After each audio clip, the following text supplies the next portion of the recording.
నిజమే, కానీ 10 నెలలు మోసి కన్నది నేనేనన్నది మర్చిపోగలనా అన్నయ్య? ఎన్నేళ్ళు పెంచి దాని భవిష్యత్తు తీర్చిదిద్దలేకపోయినన్న బాధ మిగుల్చుకున్నాను. పిల్లల్ని కనడంతో పాటు వాళ్ళ తలరాత కూడా రాయటం చేతనైతే ప్రతి తల్లి అమృతంతోనే రాస్తుంది.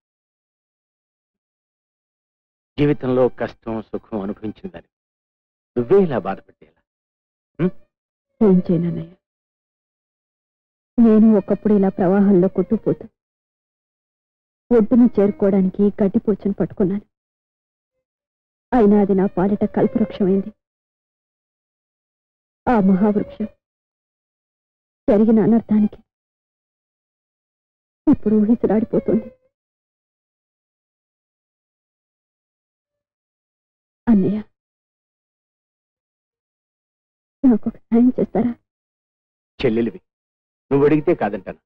చెప్పమ్మా, ఏం చేయమంటావు? మీరు ఒకసారి వెళ్ళి శాంతిని కలుసుకొని ఎలా ఉన్నదో నాకు చెప్పండి. నేను ఇలా చెప్పానని మా వారితో మాత్రం చెప్పకండి. నేనేదో దిగులు పడిపోతున్నాను అనుకుంటారా? అలాగే మాటలో పడి కాఫీ ఇవ్వడమే మర్చిపోయాను.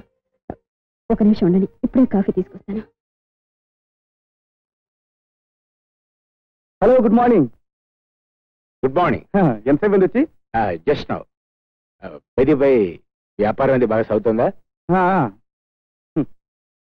ఈ సంపాదన అనేది సుడిగుండలాంటి. దాంట్లో చిక్కున్నామంటే మనకు మనంగా బయటపడాలన్నా బయటపడలేం ప్రసాదరావు. చాలా కరెక్ట్. మీరు నాకు సహాయం.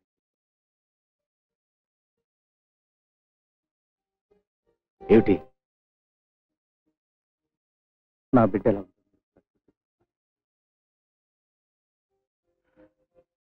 నేను ఎలాగో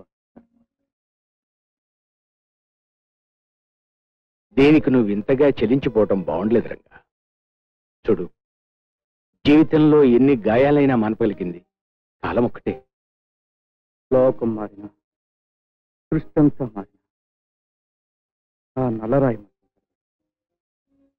అతను నా కూతుర్ని వంచడమే కాదు, మమ్మల్ని తన గుమ్మం కూడా తొక్కొద్దని శాసించాడు.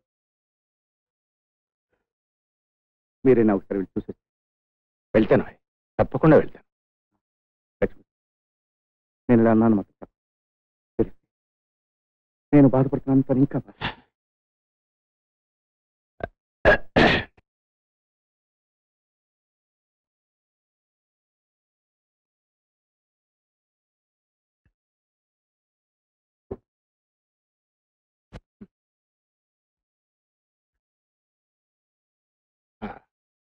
వెళ్ళొస్తాను.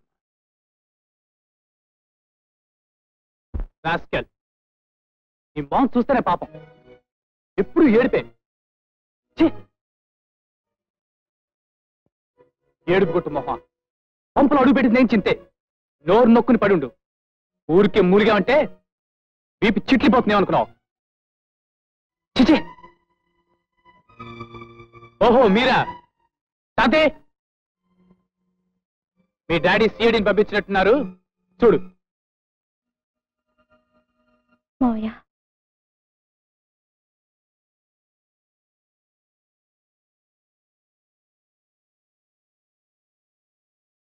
ఏమిటమ్మా ఇది?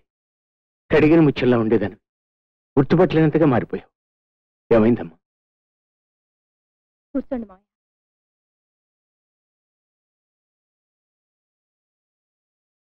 మావయ్య, ఏమ్మా? డాడీ బాగున్నారా? బాగున్నారు. మమ్మీ?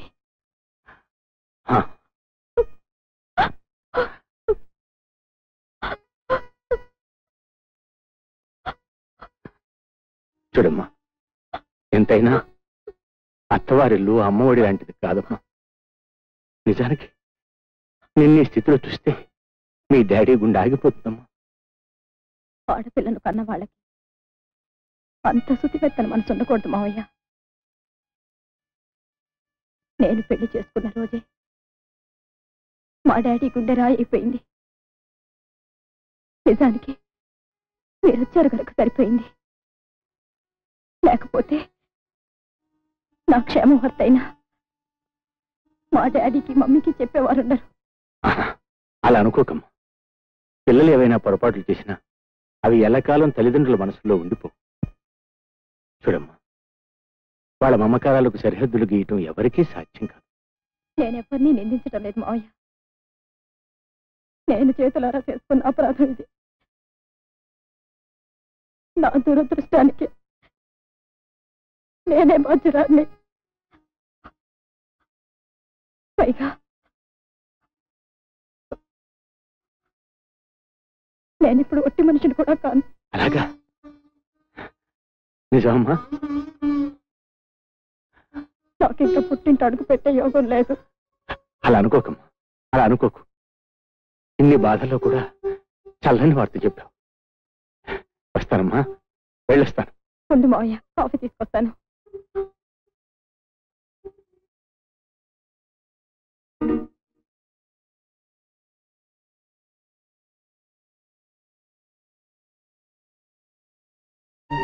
ఏమిటి నీ మావయ్యతో వచ్చి మనిషిని కానంటున్నా? అలా అని చెప్పి పుట్టింటికి వెళ్ళాలనుకుంటున్నావేమో. అదేం కుదరదు. వచ్చిన వాళ్ళందరికీ కాఫీలు ఇచ్చి మర్యాదలు చేయక్కర్లేదు. వెళ్ళమంటాడు నీకు కదా.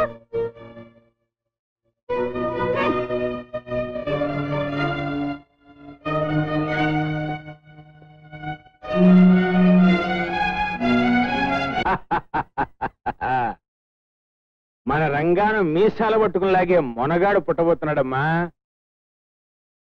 ఇన్నాళ్ళకి నట్టింట ఉయ్యాలేసి అదృష్టం పట్టపోతుందన్నయ్య. ఏమండి, శాంతిని మన ఇంటికి తీసుకొచ్చి ఘనంగా సీమంతం జరిపిద్దామండి. ఏంటండి ఆలోచిస్తున్నారు?